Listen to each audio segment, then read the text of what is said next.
It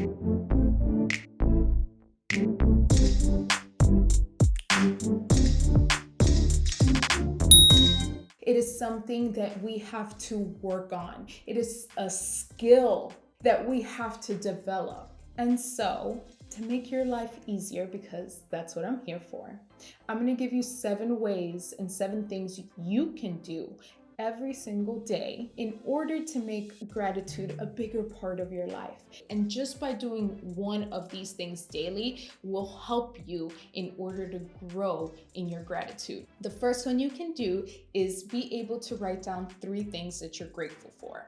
But the twist with this is going to be, I want you to do 2 common ones. So it could be, I'm grateful for my family, I'm grateful for my job, or whatever it is. 2 that are very obvious to you. And then the last one, do something that is pretty uncommon or something that you don't necessarily think about automatically, something that is uncommon. Start off easy by thinking about the things that are obvious to you, but then challenging yourself to think about something else. What else can you be grateful for that you may have not thought about otherwise? Number 2 is going to be something that you will probably be doing this week on Thanksgiving Day, which is using gratitude around the table. And use this as a way to connect if you're eating with anybody else. If you're among family or friends, go around the room and say something that you're grateful for. What this will do is give you an efficient way to add gratitude into your life.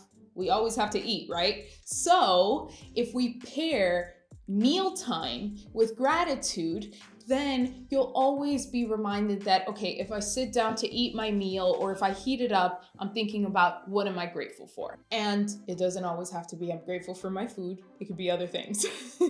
Number 3 is going to be use this as a conversation starter. So if you're talking to someone or just meeting someone for the first time, ask them, what are you grateful for? This is going to be something really cool because there's going to be 3 different effects that happen.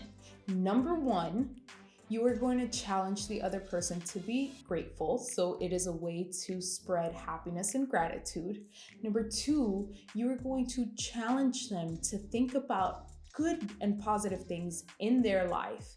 And number 3, it's going to be that you're going to remind yourself and challenge yourself to think and do the same. When I asked my husband what he was grateful for, it automatically triggered me to think about, wait, what are you grateful for? Because if I'm asking this, then I should know the answer to it too. So whether or not they ask you the same question, at least you've already thought about it and you've added some gratitude into your day. Number 4 is going to be for all my journaling people out there who love to write. Keep a gratitude journal. If you don't journal, I really would love for you to look into it because it is something that I absolutely love, and it's definitely, I'm such an advocate for journaling because it is so therapeutic and just it's great for the soul.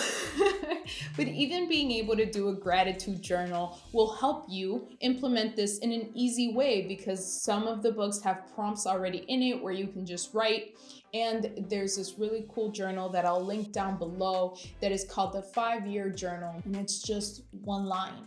So for my people that feel like you don't have a lot of time to journal, this is the journal for you. It's just 1 line, 1 thing that you're grateful for, and you're done. It could be 1 word, 1 sentence, and that's it, you're done. And it goes on to give you space to fill it up for 5 whole years. So you don't have to even think about buying a new journal for a very long time. Number 5 is gonna be for my forgetful people. If you're like me and you have so many things on your mind that you really can't remember anything, creating notes all over your house to remind you to be grateful is such a great way to add gratitude into your life and not even have to think about doing it. Some of my favorite ways to do this is writing it on my mirror in the bathroom or leaving little sticky notes on my monitor or on my keyboard or maybe in my agenda so that it reminds me, what are you grateful for? And I want you to be able to read that note and do it right in the spot. Don't feel like you have to go and write it down or go talk to someone about it. Even just saying it out loud to yourself is an effective way to add gratitude into your life. Number 6 is going to be added to your routine, whether it's in the morning or in the night.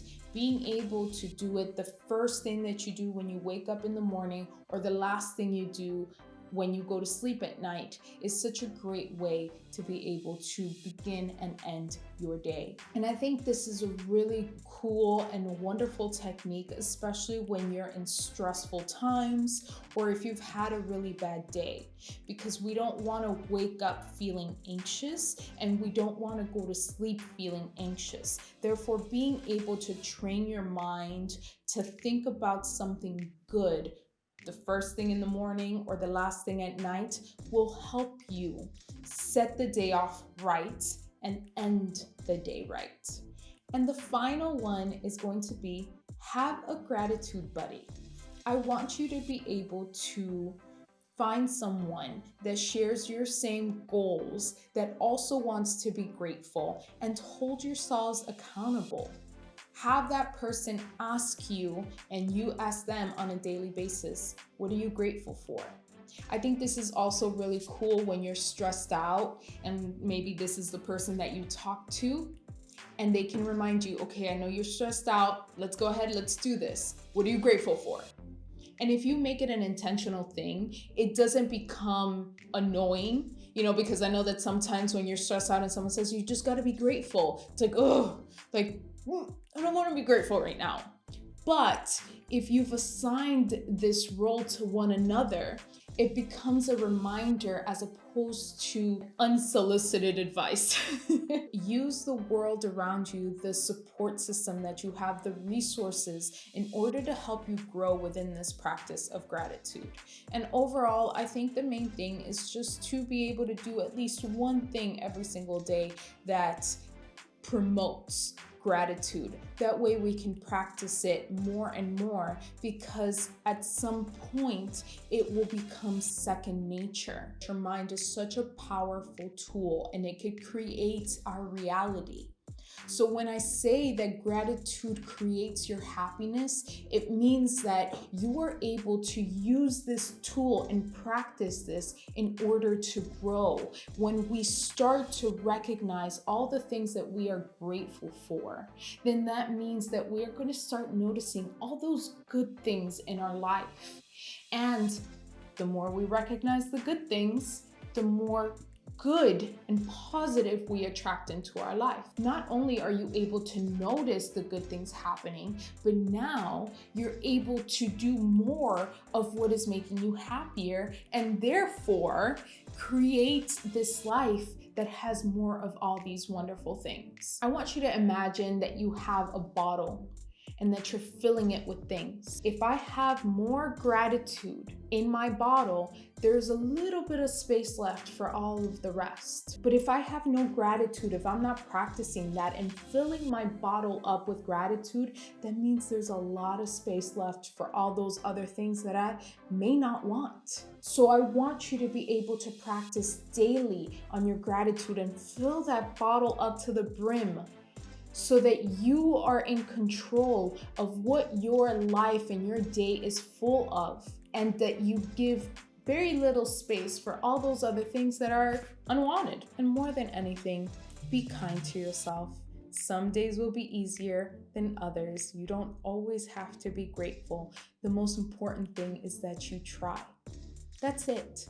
Just make the effort, make the intention, grow within gratitude, and it will come. Go ahead and comment down below something that you're grateful for, and even share this with someone that you want to be your gratitude buddy.